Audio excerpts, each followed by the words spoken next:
The GTA numbers for June were not what we had originally anticipated based on how much activity we saw right after June's rate announcement. So let's dive into those numbers for the GTA.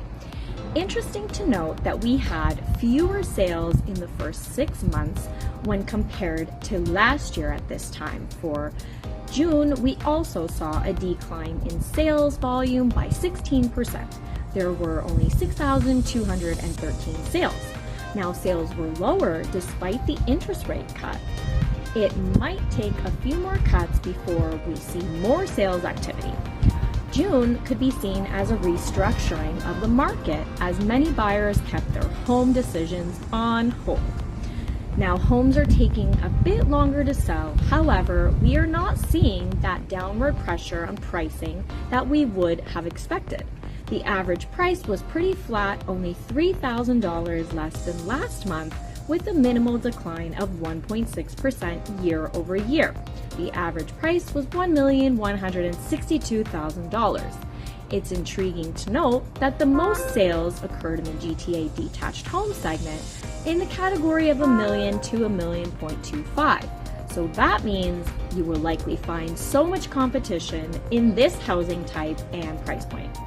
Some interesting markets that I follow is the detached Mississauga market, which increased by a minimal $15,000 month over month. And there was one more month of inventory in just 1 month.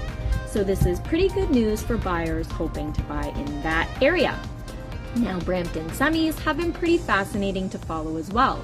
They were the opposite of Mississauga detached, and they decreased by $15,000 month over month, and surprisingly, they stayed the same at 2.2 months of inventory. Now in the GTA, the inventory shot up to 3.8 months. Active listings shot up by 67%, and sales anticipated to pick up in the second half of the year. Alongside, I think there will be lower borrowing costs. This time last year, there were half as much choice for sale.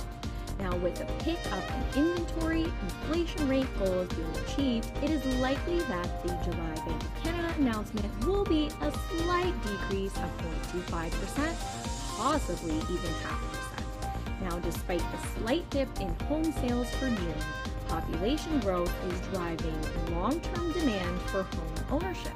Now, my advice to my buyers right now would be to look in those areas that have lots of inventory where you can find some sneaky pricing opportunities, like maybe in the condo market.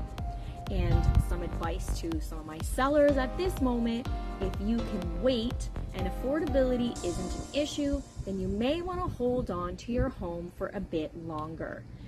Everyone is usually curious about their own particular market, so if that's you and you're interested in some knowledge in your market, then feel free to email me and I'm happy to help, or give me a call.